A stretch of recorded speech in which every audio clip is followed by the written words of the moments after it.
সেলিম ভাই, আমার একটা প্রশ্ন আছিল যে পার্টি পার্টি জুন যে একটা নয়া আপডেট আইছে, এর মাঝে কি 20 বছরের রুটর কোনো চেঞ্জ আইছে নি?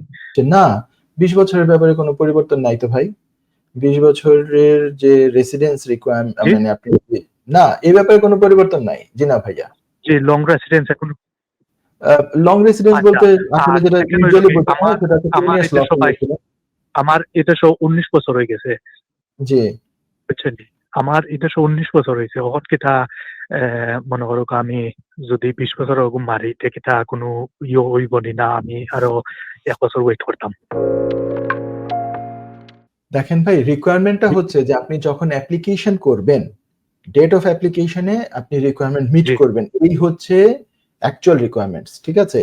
যে ডেট অফ অ্যাপ্লিকেশন মানে যখন আপনি এপ্লাই করছেন তখন জি অলরেডি আপনার 20 বছর পূর্ণ হয়েছে, সেটা হওয়ার কথা।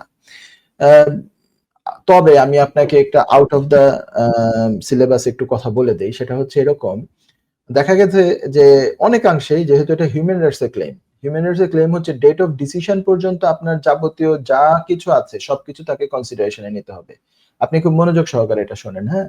এরকম অনেকাংশে দেখা গেছে যে 19.5 বছরের জি সময় কিংবা 19 বছর 4 মাসের সময় এরকম সময় অ্যাপ্লিকেশন করা হয়েছে।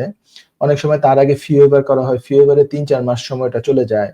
তারপরে গিয়ে মূল অ্যাপ্লিকেশনটা করা হয়। মূল অ্যাপ্লিকেশন করা যখন হচ্ছে তখন দেখা গেছে 19 বছর 3 মাস 4 মাস 5 মাস এরকম হয়েছে। আর এই অ্যাপ্লিকেশন 1 বছর থেকে 1.5 বছরও পেন্ডিং থাকতে পারে। 1 বছর তো নিদেন পক্ষে থাকবে কমপক্ষে। তো 1 বছর যে পেন্ডিং আছে, পেন্ডিং থাকা অবস্থায় দেখা যাচ্ছে ডিসিশন তো কোনো হয় নাই, পেন্ডিং আছে। এই অবস্থায় ওই যে অ্যাপ্লিক্যান্ট উনি 20 বছর পূর্ণ করে ফেলেছেন। তখন আমার প্র্যাকটিসে as I said that out of syllabus আমি এই কথাটা বলছি যে আমার প্র্যাকটিসে অগণিতবার দেখেছি, বারংবার দেখেছি যে এরকম সিনারিও যখন হয় তখন আমরা আবার একটা ফার্দার সাবমিশনের মতো করে একটা সাবমিশন দেই। এটা রেগুলার যে অ্যাসাইলামের সাথে রিলেভেন্ট ফার্দার সাবমিশন সেটা না, মানে ফার্দার একটা মানে কিছু লেটার বা কিছু সাবমিশনের মতো হোম অফিসের কাছে পাঠানো হয়।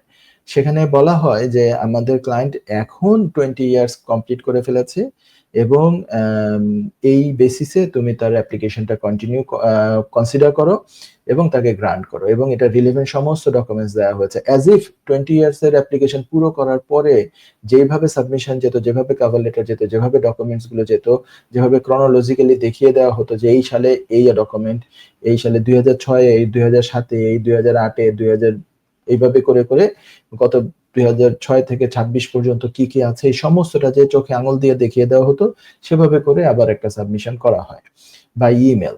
তো এটার পরে আমি দেখেছি যে সবসময় যদি ঠিক মতো ডকুমেন্টস দেওয়া যায় তাহলে এটা সাকসেসফুল হয়ে যায়। সিমিলারলি বাচ্চাদের যখন 7 বছরের অ্যাপ্লিকেশন হয়, হ্যাঁ, এরকম অনেক উদাহরণ আছে যে অ্যাপ্লিকেশন পেন্ডিং থাকা অবস্থায় বাচ্চা 7 বছর পূর্ণ হয়েছে, তখনও কিন্তু এটা গ্রান্ট হয়েছে যদি অন্যান্য সব রিকোয়ারমেন্টস মিট করে। যদিও ইদানিংকালে বাচ্চাদের এই 7 বছরের কেসে বেশ কিছু ধরনের অন্য ধরনের ডিসিশন আসছে, নেগেটিভ আসতেছে যে ইন্টিগ্রেশনের ব্যাপারটা বা বলা হচ্ছে যে it will not be reasonableness আসলে টেস্টটা, it will not be reasonable to expect that the child can be removed from the UK, এই জায়গাতে তারা আটকানোর চেষ্টা করে। তো এই সমস্ত দিকে আমি রেসিডেন্স রিকোয়ারমেন্ট যে 20 বছর অথবা অন্যান্য ক্যাটাগরির যেটাই আছে, এটা যদি পেন্ডিং থাকা অবস্থায় পূর্ণ হয়, নতুন করে হোম অফিসের কাছে যদি লেখা হয়, তখন আমি দেখেছি যে সব সময় এটা অ্যাকসেপ্ট হয় যদি অন্যান্য রিকোয়ারমেন্ট সে মিট করে। কাজে এজ আই সেড যে হোম অফিসের রিকোয়ারমেন্টস হচ্ছে, গাইডেন্সও বলা হচ্ছে যে অ্যাপ্লিকেশনের দিনে রিকোয়ারমেন্টস মিট হতে হবে, কিন্তু এটা তো পয়েন্ট বেস সিস্টেম অ্যাপ্লিকেশন না, এটা তো হিউম্যান রাইটস এর অ্যাপ্লিকেশন। এইটা পেন্ডিং থাকা অবস্থায়ও যদি মোটামুটি সব রিকোয়ারমেন্টস মিট করে, তখন যদি আবারও হোম অফিসের সাথে বলা হয়, নক করা হয়, অধিকাংশ ক্ষেত্রেই এটা সফলকাম হয়। অ্যাজ আই সেড এটা আউট অফ সিলেবাস কথা। বাই বুক যদি আমি যাই তাহলে হচ্ছে এটা মিট করতে হবে। তার মানে কি, আপনাকে যদি প্রশ্নটা ছিল কি এখন কি আপনি অ্যাপ্লাই করবেন কিনা, আমার কথা হচ্ছে যে যদি আপনার গত 19 বছরের ঠিক মতো প্রতি বছরের একটা করে প্রুফ অফ অ্যাড্রেস অন্তত পক্ষে আছে, তাহলে ইদানিং আপনি এই ধরনের অ্যাপ্লিকেশন, এই ধরনের অ্যাপ্লিকেন্টদের ক্ষেত্রে আমি বলি আপনারা ফি ওয়েভার করেন যদি আপনার ব্যাংকের অবস্থা খারাপ থাকে, কারণ আপনার তো কাজের রাইটও নাই, আপনার নিশ্চয়ই ব্যাংকে সেরকম হয়তো লেনদেন নাই, তো আপনি ফি ওয়েভার করেন, এখানেই আপনার কেটে যাবে 3 থেকে 3.5 মাস, তারপরে আবার 14 দিন সময় পাবেন মূল অ্যাপ্লিকেশন করতে, সেখানেও তো একটা 14 দিন মানে তো হাফ মান্থের মতো। তো এভাবে করে 3-4 মাস অটোমেটিক চলে যাবে। তারপরে আপনি মূল অ্যাপ্লিকেশন করেন, অ্যাপ্লিকেশন পেন্ডিং থাকা অবস্থায় তাদেরকে আবার জানিয়ে দিলে হবে যে 20 বছর, আশা করি ইনশাল্লাহ হয়ে যাবে। আশা করি আপনি প্রশ্নের উত্তর পেয়েছেন। ঠিক আছে? ধন্যবাদ।